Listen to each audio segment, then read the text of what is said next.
সরকার চাইলেই ফেব্রুয়ারিতে নির্বাচন আয়োজন সম্ভব, তবে নিয়ে জনগণের সংশয় আছে, এমন মন্তব্য করেছেন বিএনপির মহাসচিব মির্জা ফখরুল ইসলাম আলমগীর। প্রধান উপদেষ্টার সফরসঙ্গী হিসেবে যুক্তরাষ্ট্রে অবস্থান করছেন তিনি।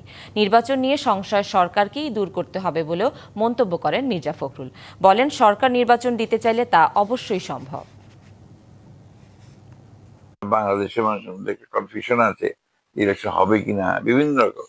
এটা হয়ে গেছে কি, বাংলাদেশের মানুষের মধ্যে একটা সমস্যা তৈরি হয়েছে, আস্থাহীনতা সবকিছুর উপরেই। এবং যে কারণে চিফ অ্যাডভাইজারের কথাটাও তারা মনে করে যে ঠিক আছে কিনা, বা আপনার ইম্পর্টেন্ট কেউ বললো, রাজদলগুলো বললো, তারা মনে করে যে এটা, ওইটাকে তিনি আরো দৃঢ় করতে চান।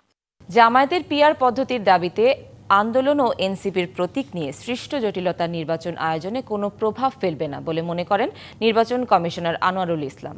সকালে চাঁপাইনবাবগঞ্জে এক কর্মশালার উদ্বোধন করে তিনি একথা বলেন।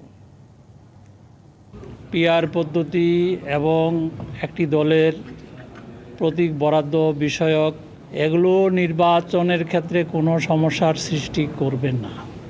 আমরা মোবাইল অ্যাপসের মাধ্যমে প্রতিটা সেন্টারে কোথায় কি হচ্ছে না হচ্ছে সেই বিষয়গুলো যাতে আমরা মনিটর করতে পারি, সেই ব্যবস্থা আমরা নিচ্ছি। ধর্মীয় ও জাতিগত সংখ্যালঘুদের স্বার্থ অস্তিত্ব রক্ষায় সংখ্যালঘু সুরক্ষা আইন প্রণয়ন, জাতীয় সংখ্যালঘু কমিশন ও সংখ্যালঘু মন্ত্রণালয় গঠন সহ ৮ দফা দাবি জানিয়েছেন সার্বজনীন পূজা কমিটি। সকালে ঢাকেশ্বরী মন্দিরে এসব দাবি জানান সংগঠনের নেতারা। এ সময় সুষ্ঠুভাবে পূজা আয়োজনে ২২টি নির্দেশনার কথাও বলা হয়েছে। এছাড়া অর্পিত সম্পত্তি প্রত্যর্পণ আইনের যথাযথ প্রয়োগ, জনসংখ্যার আনুপাতিক হারে সরকার, সংসদ, জনপ্রতিনিধিত্বশীল সব সংস্থায় অংশীদারিত্ব ও প্রতিনিধিত্ব নিশ্চিত করার দাবি জানানো হয়। এছাড়া দশমীর শোভাযাত্রায় সর্বোচ্চ সতর্কতা ও নিরাপত্তা বজায় রেখে সন্ধ্যার মধ্যে বিসর্জন সম্পন্ন করতেও অনুরোধ জানানো হয়। এবার ঢাকায় ২৫৯টি এবং সারা দেশে প্রায় ৩৩,৩৫৫টি মণ্ডপে শারদীয় দুর্গাপূজা হবে বলে জানায় বাংলাদেশ পূজা উদযাপন পরিষদ। সামাজিক যোগাযোগ মাধ্যমে একটা কিছু ছড়িয়ে দিয়ে ধর্মবিদ্বেষের ভুয়া মিথ্যা একটা বার্তা দিয়ে যে হামলা করা হয়েছে, এটা যেটা ২০০৯ সাল থেকে শুরু হয়েছে, ৯-১০ থেকে শুরু হয়েছে, সেটা এখনও চলমান। বিচারহীনতার সংস্কৃতি আমরা নানাভাবে দেখেছি গত ৫৩ বছর। আমরা চাই না এই সংস্কৃতি অব্যাহত থাকুক। রাজশাহী, চাঁপাইনবাবগঞ্জ ও নাটোর থেকে আবারও দূরপাল্লার বাস চলাচল বন্ধ হয়ে গেছে। এবার বাস চলাচল বন্ধ করলেন মালিকরা। এ বিষয়ে বিস্তারিত জানাতে আমাদের সাথে নাটোর থেকে যুক্ত হচ্ছেন সহকর্মী পরিতোষ অধিকারী। পরিতোষ, যাত্রীদের ভোগান্তি কেমন দেখছেন? পরিবহন মালিকরা কি বলছেন? সুনন্দা, মূলত এই টার্মিনালে দূরের যাত্রীরা যেটা বলছিলেন আপনি, যে কক্সবাজার, ঢাকা, কক্সবাজার, চট্টগ্রাম, কুমিল্লা, সিলেট যে যাত্রীগুলো আসার কথা টার্মিনালে, তারা যখন এই ধর্মঘটের খবর পেয়েছেন তারা কিন্তু এই টার্মিনালে আসেনি গাড়ির জন্য, যে কারণে এইখানে তাদের ভোগান্তির কথা লক্ষ্য করা যাচ্ছে না। তবে যাদের খুবই জরুরি, যারা সামনে পুজোর ছুটি হচ্ছে, এই পুজোর ছুটিতে যারা নিজ নিজ এলাকায় ফিরতে চান, তারা কিন্তু যে লোকাল গাড়িগুলো চলছে সেই গাড়িগুলো কিন্তু এখন এই নাটোর থেকে বা অন্যান্য অঞ্চল থেকে যে গাড়িগুলো ঢাকার উদ্দেশ্যে যাচ্ছে সেই সকল গাড়িতে করে কিন্তু তারা চলে যাচ্ছেন। যদিও তাদের কষ্ট হচ্ছে এমনটা জানিয়েছেন। আমাদের আশেপাশে কোনো যাত্রী এমন নাই যে আমরা তাদের সঙ্গে এই মুহূর্তে আমরা টেলিভিশনে কথা বলিয়ে দিতে পারি। তারা কিন্তু যাদের জরুরি, তারা বলেছেন তারা কিন্তু এই লোকাল যে গাড়িগুলো যাচ্ছে ঢাকা পর্যন্ত, যাদের গন্তব্য, সেইখানে কিন্তু তারা চলে যাচ্ছেন। আর এই যে বেতন বৃদ্ধির কথা যখন আমাদের ২৩ তারিখে জানানো হয়েছিল যে তাদের ঝামেলা মিটে গেছে, তারা পরের দিন থেকে গাড়ি চালু করবেন, শ্রমিকরা এমন সিদ্ধান্ত নিলেও পরবর্তীতে মালিকরা কিন্তু এত বড় দাবি, এই বড় দাবিটা তারা মানতে নারাজ, তাই তারা গাড়ি বন্ধ রেখেছেন মালিক পক্ষ। এখানকার যে মালিক সমিতির সভাপতি আছেন তারা বলেছেন, বা কর্মকর্তারা বলেছেন, যে নাটোর থেকে সংকট যেহেতু হয়নি, তাই নাটোরের কিছু বলার নেই। এই পর্যন্ত ছিল নাটোরের সর্বশেষ গণপরিবহনের খবরাখবর। পরিতোষ, ধন্যবাদ আপনাকে। ফেব্রুয়ারিতেই ত্রয়োদশ জাতীয় সংসদ নির্বাচন। সারা দেশ প্রস্তুত হচ্ছে একটি অবাধ, সুষ্ঠু ও গ্রহণযোগ্য নির্বাচনের জন্য। কি ভাবছে সাধারণ মানুষ থেকে শুরু করে আগামীর জনপ্রতিনিধিরা, সে কথা জানাতে ডিবিসি নিউজের ইলেকশন এক্সপ্রেস ছুটে যাচ্ছে সব সংসদীয় আসনে। আজ সারাদিন আছে সংসদীয় আসন ২৬, কুড়িগ্রাম ২-এ। সিএসআরএম ডিবিসি ইলেকশন এক্সপ্রেস আজ সারাদিন কুড়িগ্রাম ২ আসনের এবং ২৬ সংসদীয় আসনে।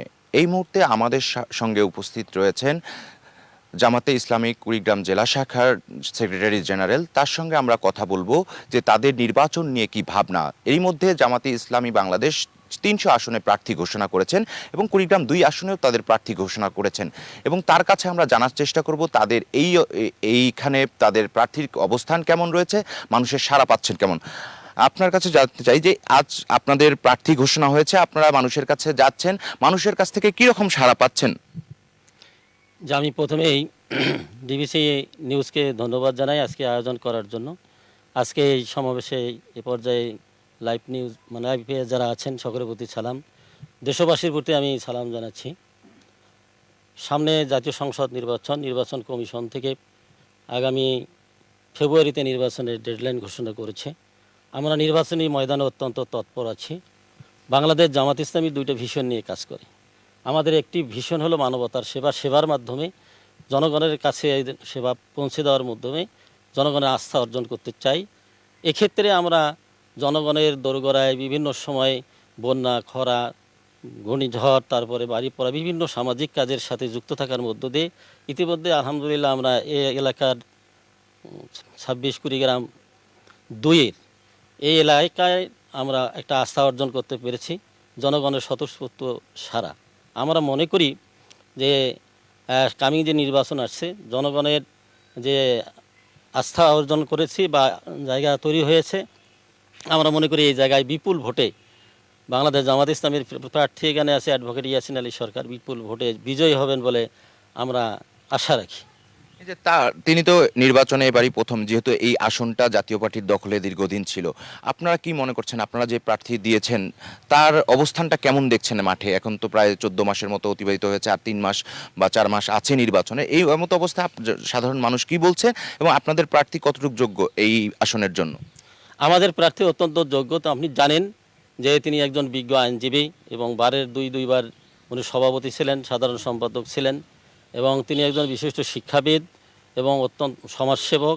তিনি তার সেবার মাধ্যমে আমাদের কর্মীদেরকে সাথে নিয়ে সকল জনগণের দোরগোড়ায় ইতিমধ্যে উনি যেতে সক্ষম হয়েছেন। আপনারা জানেন যে আমাদের প্রার্থী এখন থেকে 2 বছর আগে ঘোষণা করেছি, যে মুহূর্তে অন্য কোনো দল এখানে প্রার্থী ঘোষণা করতে পারেনি। আমরা 2 বছর থেকে এখানে ময়দান চাষ করছি, জনগণের দোরগোড়া যাচ্ছি। জনগণের অভূতপূর্ব সাড়া। উনি প্রত্যেকটি জনগণের দোরগোড়ায় গিয়ে প্রত্যেকটি দরজায় কড়া নেড়ে নেড়ে উনি জনগণের কাছে যাচ্ছেন। এক্ষেত্রে আমরা মাঠে অভূতপূর্ব সাড়া পাচ্ছি। জনগণ এখন চাচ্ছে যে আসলে সামনের দিনে একটা ইনসাফপূর্ণ বাংলাদেশ গঠন করতে হলে আজকে বাংলাদেশ জামাত ইসলামের দরকার। বিশেষ করে আমাদের এই 26 কুড়িগ্রাম 2 আসনে যিনি ক্যান্ডিডেট আছেন অত্যন্ত যোগ্য এবং দক্ষ, তার প্রতি ইতিমধ্যে আস্থা অর্জন করেছেন। জনগণ তার উপর যে আস্থা রেখে সামনের দিনে তাকে বিজয়ী করবেন এবং কুড়িগ্রামের উন্নয়নের জন্য তাকেই দেখতে চান। আরেকটি বিষয় যে এই কুড়িগ্রাম 2 আসনটি হচ্ছে আপনার অবহেলিত ছিল, সেক্ষেত্রে তিনি যদি নির্বাচিত হন তাহলে আপনারা কি কি কাজগুলো করবেন? আপনারা জানেন যে আমাদের কুড়িগ্রাম জেলা 14টি নদী দ্বারা বিধ্বস্ত। আমরা ইতিমধ্যে প্ল্যান নিয়েছি যে আমাদের এই নদীগুলোকে যদি একদিকে খনন করা যায়, আরেকদিকে শাসন করা যায়। নদী খনন এবং শাসন করলে এখানে কৃষিতে একটা অভূতপূর্ণ সম্ভাবনা হয়েছে, সেই সম্ভাবনাকে আমরা কাজে লাগাইতে চাই। আগামীতে কৃষি শিল্পকে উন্নয়ন করার মাধ্যমে কৃষিতে একটা অভূতপূর্ব সারা এবং এক্ষেত্রে মানে বেকার যুবকদের একটা কর্মসংস্থান সৃষ্টির ক্ষেত্রে আমাদের এরকম উদ্যোগ আছে। আমরা আশা করি এটা সামনের দিনে জনগণ যদি আমাদেরকে নির্বাচিত করে সে কাজটি করতে আমরা সক্ষম হব। ধন্যবাদ আপনাকে।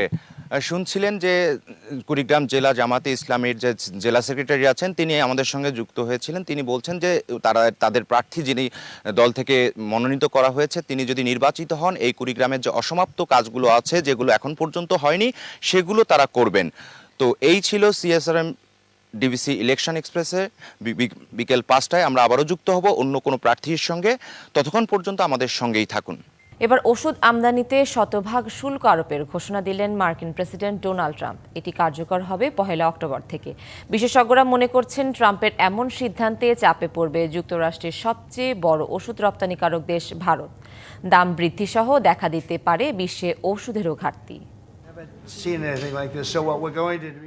ডোনাল্ড ট্রাম্পের নিশানা এবার ঔষধ শিল্প। দিলেন আমদানি করা ওষুধের উপর শতভাগ শুল্ক আরোপের ঘোষণা। 1 অক্টোবর থেকে বিদেশে তৈরি ওষুধের উপর বসবে শতভাগ শুল্ক। তবে কোনো কোম্পানি যুক্তরাষ্ট্রে নতুন কারখানা নির্মাণ করলে এই শুল্ক দিতে হবে না। বাজেট ঘাটতি কমাতে ট্রাম্পের এই পদক্ষেপ। বাজেটের ঘাটতি কমাতে আমরা নতুন এই শুল্ক কার্যকর করছি। যে কোনো ব্র্যান্ডেড ওষুধে দিতে হবে শতভাগ শুল্ক। তবে যারা যুক্তরাষ্ট্রে প্রতিষ্ঠান করবে তাদের ক্ষেত্রে এই শুল্ক কার্যকর হবে না। এতে ভারতীয় ওষুধ খাতে বড় ধাক্কার আশঙ্কা করা হচ্ছে, কারণ ভারতের ঔষধ রপ্তানির সবচেয়ে বড় বাজার যুক্তরাষ্ট্র। ট্রাম্পের এ সিদ্ধান্ত অযৌক্তিক বলছে অস্ট্রেলিয়া ও চীন। বিশ্ব অর্থনৈতিক উন্নয়নে অযৌক্তিক শুল্ক বাতিল করে যুক্তরাষ্ট্রের ইতিবাচক পদক্ষেপ নেওয়া উচিত। দ্বিপাক্ষিক বাণিজ্য সম্প্রসারণের জন্য পরিস্থিতি তৈরি করতে হবে। এমন সিদ্ধান্ত নেওয়া ঠিক হয়নি। যুক্তরাষ্ট্রের সাথে আমরা যোগাযোগ করেছি। আমাদের শুল্কমুক্ত বাণিজ্য চালিয়ে যাওয়া উচিত। বিশেষজ্ঞরা বলছেন ঔষধ নিয়ে ট্রাম্প প্রশাসনের পদক্ষেপে দাম বাড়বে, ওষুধের দেখা দিতে পারে ঘাটতিও। ভবিষ্যতে আমদানি করা ওষুধের উপর 250% পর্যন্ত শুল্ক আরোপ করা হতে পারে বলেও জানিয়েছেন ট্রাম্প। খান মোহাম্মদ মুকুল, ডিবিসি নিউজ ডেস্ক। সংবাদ এই ছিল এখনকার মতো। ডিবিসির সঙ্গেই থাকুন।